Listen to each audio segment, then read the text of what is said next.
여러분 안녕하세요. 저희가 이번 시간에 준비한 영상은 학원 관련된 영상이에요. 학원 오픈할 때 고민들 되게 많으시죠? 저희가 이번에 준비한 챕터는 학원 오픈 저희가 하게 된 계기와 과정, 그리고 학원을 하실 때 위치 선정과 선정 기준에 대해서 또 어떤 게 있는지 한번 얘기를 나눠보고요. 그리고 초기 운영할 때 주의할 점, 시설이랑 커리큘럼에 대해서 또 이야기 나눠보려고 해요. 그 다음에 홍보도 되게 중요하잖아요. 인스타, 유튜브, 블로그 등 어떤 게 홍보로 좋을지 이런 것도 얘기를 해보고, 마지막으로 기타 시설 및 알아두면 좋을 꿀팁에 대해서 얘기를 하려고 합니다. 저희 영상은 피아노 교수학을 공부한 선생님들이 모두 이제 피아노 학원 원장님들이세요. 그래서 저희 개인적인 견해를 담은 영상이기 때문에 참고용으로만 봐주셨으면 좋겠습니다.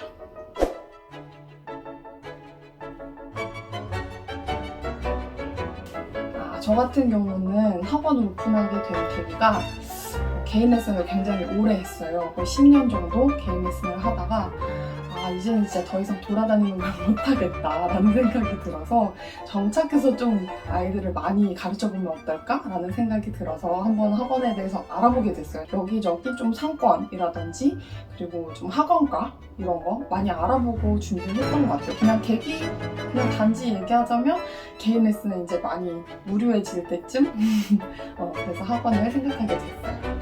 학원을 하게 된 건 되게 자연스러운 과정이었던 것 같아요. 어렸을 때부터 저는 계속 피아노를 배워오면서 저를 가르쳐주시는 교수님을 보면서 나도 나중에는 저렇게 학생들을 가르치고 싶다라는 생각을 하기도 했고요.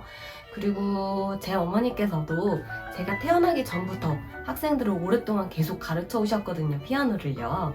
그래서 그런 모습을 보면서 저도 자연스럽게 이제 학생들을 가르치게 되었고 이렇게 학원으로 자리를 잡게 되었습니다. 네, 개인 레슨과 기관에서 하는 레슨 두 가지를 병행을 하고 있었는데요. 개인 레슨을 하다 보면 여름에는 너무 덥고 겨울에는 너무 춥고 이런 때 그렇게 학생 집집마다 이렇게 이동하는 게 너무 힘들더라고요. 어느 한 곳에 정착해서 수업을 하고 싶다라는 생각이 들었었고, 두 번째로는 이제 특강 수업을 레슨 시간에 너무 재밌게 여럿이서 하고 싶은데 선생님과 학생 둘이서만 해야 되니까 재미가 조금 반감하기도 했었고요. 그래서 아무래도 내가 하고자 하는 수업, 좀 재미있는 수업을 하려면 개인 레슨보다는 이제 학원을 운영하는 게 좋겠다라는 생각이 들어서 학원을 시작해봐야겠다 이렇게 마음먹게 되었습니다. 제가 피아노 학원을 하게 된 계기는 제가 초등학생 때 저희 엄마께서 동네에서 피아노 학원을 하셨거든요. 그 영향을 받은 게 큰 것 같아요. 제가 대학교를 졸업하고 1년 뒤에 엄마께서 이제 동네에 이러한 자리가 있는데 한번 해보지 않겠느냐라고 말씀하셨고 되게 자연스럽게 흘러가서 학원을 시작하게 되었어요. 저는 어렸을 때 피아노라는 악기를 선택하면서 훌륭한 연주자가 돼야지, 또 좋은 선생님이 돼야지 여러 가지 꿈을 가지고 있었는데요. 학원 운영에 대해서 구체화된 시기가 언제냐면 바로 석사 하던 중이었던 것 같아요. 석사를 하면서 저희 커리큘럼을 세워지고 또 저희 교육관도 세워지고 또 교수법도 여러 가지로 정리가 되어서 그때쯤에 학원 운영에 꿈을 실현하게 되었습니다. 저는 대기가 줄지어진 방문 레슨 업체를 운영 중이었고, 그 당시에 친하게 지내던 원장님, 학원 2개나 운영하시던 원장님이셨는데요. 그 원장님이 전화 와서 집 앞에 학원 나왔더라, 괜찮은 것 같은데 가서 동네 한번 잡아봐라 라고 하셔서 그때 결혼도 하기도 했었고, 이제 학원을 할 때가 왔구나 하고 얼떨결에 인수받아서 갑자기 운영하게 되었어요.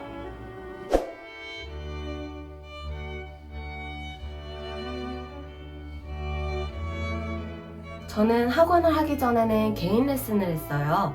대학교 1학년 때부터 학생들을 가르쳤는데요.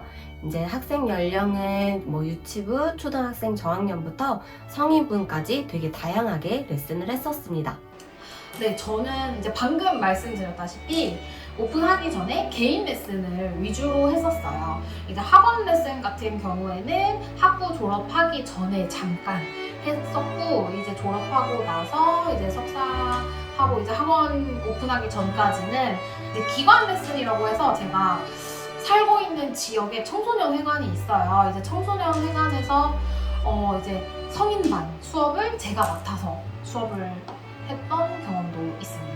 10년 전에 이제 정말 여러 많은 학원들을 강사를 하게 됐었는데요. 그 당시에는 애들은 많은데 피아노 대수는 적고 선생님은 이제 많이 고용하던 시기는 아니었어서 레슨은 정말 1, 2분 대충 해줘야 되고 거의 돗대기 시장 같은 게 예전 학원들이었어요.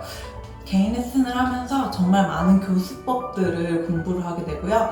커리큘럼을 정하는 과정 중에 이제 정말 다양한 시도들을 아이들한테 하게 됩니다. 그러면서 대학원을 같이 다니게 되면서 정말 많은 데이터베이스들을 조금 축적했다라고 보시면 되세요. 저 같은 경우는 오픈하기 전에 이제 개인 레슨을 정말 오래 했었는데요. 네, 이제 되게 지역별로 많이 레슨을 다녔어요. 근데 처음에는 1명, 2명으로 이제 전단지로 이용해서 시작을 했다가 점점 학생 수가 많아져가지고 엄마들끼리 연결고리가 좀 있었어요. 뭐 예를 들어 엄마들끼리 대학교 동창이시라든지 아니면 어디 모임에서 같이 하시는 분들이라든지 해서 엄마들의 엄마들 친구 이렇게 소개를 해서 아이들을 많이 소개를 받게 돼가지고 나중에는 개인 레슨으로만 한 40명 정도 혼자 소화를 했었는데 정말 토요일, 일요일도 없이 레슨을 진짜 열심히 했었던 것 같아요.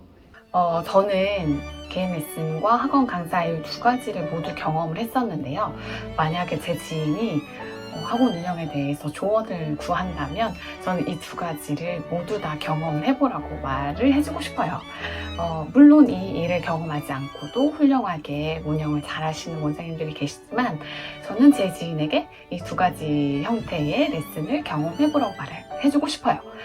그 이유는 학원 강사 일을 하고 또 개인 레슨의 형태의 레슨을 하면서 두 가지를 경험해보면 확실히 장단점을 비교해 볼 수가 있고 그 개인 레슨의 장점과 학원 레슨의 장점을 뽑아서 학원 운영하는 데 도움이 되기 때문에 두 가지 형태의 일을 둘 다 경험을 해보라고 추천을 드립니다.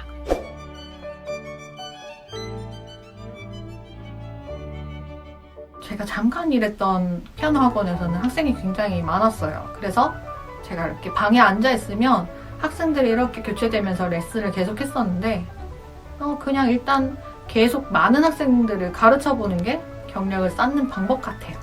경력은 아까 말씀드렸다시피 이제 개인 레슨을 굉장히 오래 했었고 학원 강사도 했었었는데 개인 레슨 하면서도 저는 제자음악회를 계속 꾸준히 개최를 했었어요. 그냥 여기저기 이제 홀 대여해가지고 그때 이제 아이들 연주곡을 만들어서 연주를 다 학부모님 다 초대를 해서 그렇게 연주회도 했었었고요. 개인 레슨 하면서. 그리고 학원 하면서도 이제 경력을 쌓게 되는데 예를 들자면 뭐 피아노 레슨뿐만 아니라 음악학원에서는 다양한 특강을 진행하잖아요. 동요 수업이라든지 뭐 악기 특강이라든지 이런 것들 제가 주도해서 한번 수업을 해봤던 것들이 지금 되게 큰 밑바탕이 된 것 같아요. 지금도 제가 많이 활용하고 있고 그때 배웠던 것들을 노하우가 이제 돼서 그래서 경력을 쌓는 건 일단은 여러 학생들을 많이 만나보고 이곳저곳에서 정말 다양한 학생들이랑 수업을 계속 꾸준히 해와야지만 조금 경력이 많이 되는 게 아닌가라는 생각이 좀 들어요. 티칭 경력으로는 제가 대학교를 다니는 4년 동안 꾸준히 학생들을 개인 레슨을 했었는데요. 그때 만난 학생들을 1대1로 깊게 만나다 보니 학생들마다 성향이 매우 다르구나. 이 학생은 이런 성격이기 때문에 이렇게 다가가야 하는구나. 그런 거를 되게 많이 느꼈던 것 같아요. 그래서 지금 학원을 운영하는 데 있어서도 그때의 경험을 토대로 지금은 더 빠르게 학생들을 파악하고 있고요. 이런 학생들은 이렇게 티칭을 하는 게 맞구나. 또는 이런 학생들은 이런 방법으로 다가가야 학생이 조금 더 빨리 마음을 여는구나. 이런 식으로 다양한 티칭 방법을 사용하는데 내 경력을 쌓고 있습니다.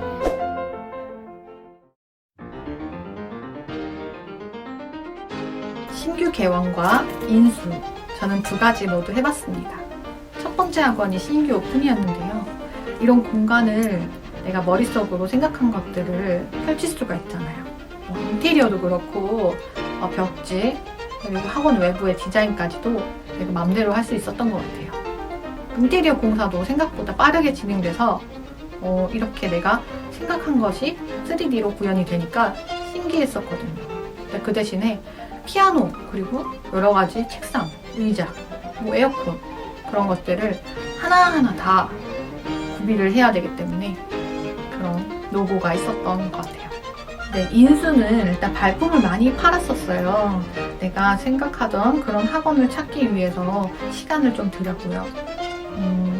신규 오픈보다는 그래도 처음 시작할 때 비용을 절감할 수 있는 건 분명했던 것 같아요. 저는 신규 개원으로 학원을 오픈을 했어요. 아무래도 인수를 받게 되면 인테리어 비용이나 또는 학생 수가 어느 정도 보장이 되기 때문에 초기 비용이 많이 절감될 수는 있겠지만 저는 제가 학원을 오픈하고 싶어하는 위치가 정확한 곳에 있었기 때문에 확실한 그 자리로 들어가기 위해 신규 개원을 하게 되었습니다. 저 같은 경우는 인수인계를 해서 학원을 오픈하게 됐었는데요. 인수인계 받는 과정에서 그 전 원장님한테 특별히 제가 노하우를 전수받았던 건 없었던 것 같고요. 근데 신규 개원을 하게 되면은 아무래도 구조라든지 아니면 인테리어라든지 이런 거를 내 마음대로 할 수 있다는 장점이 있을 것 같은데 인수인계를 받아서 저는 일단은 아이들과 친해지는데 포커스를 가지고 시작을 했던 것 같아요. 저는 인수인계를 받은 경우예요. 그래서 학원을 오픈하려면 뭐 새로운 상가에 아예 인테리어부터 처음 하는 신규 개원이 있고 기존에 있던 학원을 그대로 인수받아서 운영하는 경우가 있는데 저 같은 경우는 인수를 받아서 운영을 하고 있습니다.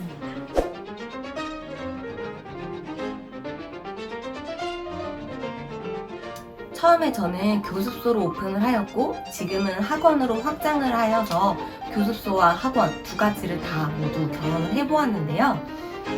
제가 처음에 교습소로 오픈을 한 것은 인수가 아닌 신규 개원이었기 때문에 이제 너무 넓은 곳에 막연하게 시작하는 거에는 조금 어려움이 있었어요. 두려움도 있었고요. 그래서 작은 공간인 교습소를 시작을 하게 되었습니다. 이처럼 교습소와 음악학원의 가장 큰 차이는 이제 학원이라고 하면은 서울교육청에서 지정해 놓은 평수 제한이 있어요. 이제 80제곱미터 이상이 되어야 하는데요. 이것은 학원의 그냥 실평수를 말하는 게 아니라 뭐 신발장이나 이제 복도 통로 같은 공간을 빼고 오로지 교육 공간만 책정했을 때 80제곱미터가 넘어야 학원으로 허가가 일단 나와요. 그래서 이제 교습소로 저는 작은 규모의 교습소를 오픈을 하였고요. 또 교습소는 피아노를 5대보다 더 많이 놓을 수는 없고요. 강사 선생님을 둘 수 없다는 제한이 있습니다.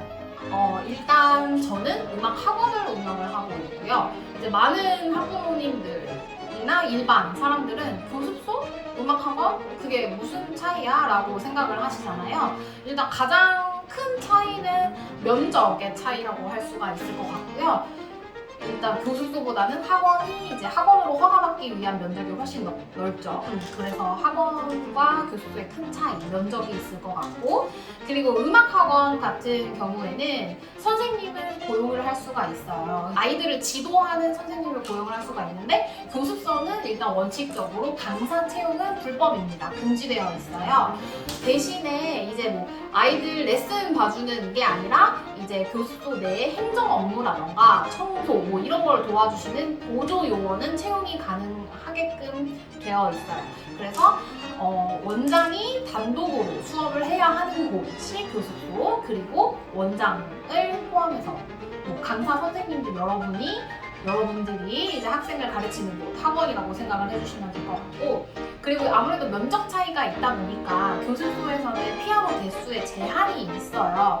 근데 제가 지역마다 다르거든요. 서울이 다르고 또 경기도가 다르고 이렇기 때문에 정확한 거는 그 지자체 교육청에서 찾아보시면 좋겠지만 제가 알기로는 교습소는 5대 이하로 있어야 되는 걸로 알고 있고요.